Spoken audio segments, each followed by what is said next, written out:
বাংলাদেশের মানুষ বাধ্য হবে। আমরা স্পষ্ট ভাষায় বলতে চাই, আইন শৃঙ্খলা রক্ষাকারী বাহিনীকে আমরা বলতে চাই, চিন্ময় কৃষ্ণ দাস তার তৎপরতার দ্বারা কথা কিভাবে করবে পরিষ্কার, সে ভিনদেশী গুপ্তচর হিসেবে ভূমিকা পালন করছিল।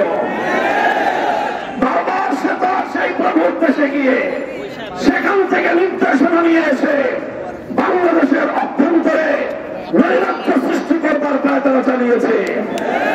দিনের পর দিন, মাসের পর মাস প্রশ্রয় আশ্রয় থেকে ভারত এবং আওয়ামী লীগের যৌথ প্রযোজনায় ইসকন তৈরি করা হয়েছে।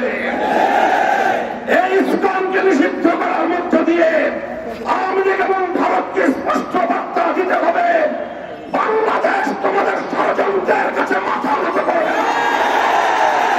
আমরা রক্ত দেব, আমরা জীবন দেব, আমরা লড়াই করব, বাংলাদেশের গৌরব রক্ষা করব, রক্ষা করব।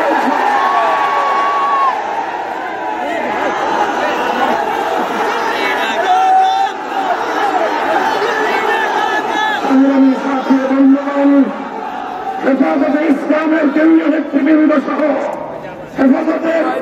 হেফাজতের প্রতিনিধি দল শহীদ সাইফুল ইসলাম আলিফের কবর জিয়ারত করেছে। তার শোক সন্তপ্ত পরিবার পরিজনের পাশে দাঁড়িয়ে তাদের কাছে আমরা কথা দিয়ে এসেছি, আলিফ হত্যাকাণ্ডের বিচার বাংলাদেশে হবে। শহীদ আলিফ যে জন্য জীবন দিয়েছে, ভারতীয় আধিপত্যবাদকে বাংলাদেশ থেকে ঢুকে দেওয়া হবে ইনশাআল্লাহ। ভারত যদি এখনো বাংলাদেশের মানুষের পালস বুঝতে ব্যর্থ হয়, বাংলাদেশের মানুষের বিপ্লবী ক্ষমতাকে যদি ভারত নির্দেশ করবার চেষ্টা করে, অসম্মান করবার চেষ্টা করে, ভারত তুমি খানখান হয়ে যাবে। পার্শ্ববর্তী কোন একটি দেশের সঙ্গে তুমি সুসম্পর্ক রক্ষা করতে পারোনি। প্রতিটি রাষ্ট্রের অভ্যন্তরীণ বিষয়ে হস্তক্ষেপ করে তুমি সার্ক অঞ্চল থেকে তুমি এক করে হয়ে গিয়েছ। তোমার পাশে কোন দেশ নাই। চারপাশ থেকে আমরা ক্ষুদ্র শক্তিগুলো যদি তোমার হাত পা নাক চেপে ধরি, তুমি দম দিতে পারবে না। বাংলাদেশের বুকের উপর দিয়ে তোমার সেবাদাসীকে বসিয়ে তুমি একটার পর একটা চুক্তি করে বাংলাদেশ বিরোধী সকল স্বার্থকে ধ্বংস করে একতরফা ভারত সকল স্বার্থ নিয়ে গিয়েছে।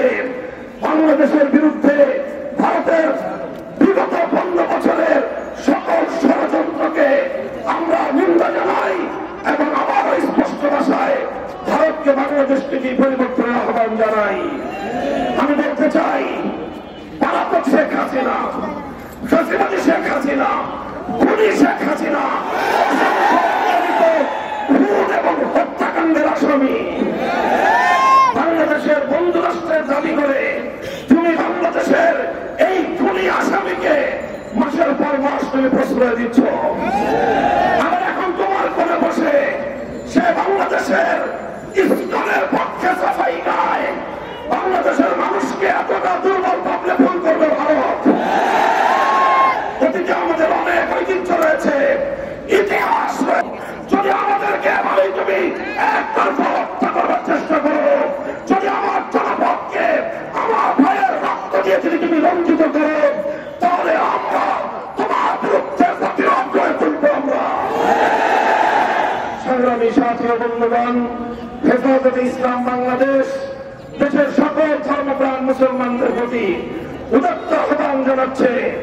শহীদ সাইফুল ইসলাম আলিফের হত্যাকাণ্ড আমাদেরকে স্পষ্ট বার্তা দিচ্ছে, এই হত্যাকাণ্ডের মাধ্যমে বাংলাদেশে নৈরাজ্য সৃষ্টি করে রক্তের হোলি খেলা খেলানো, এটাই হলো বাংলাদেশ বিরোধী শক্তির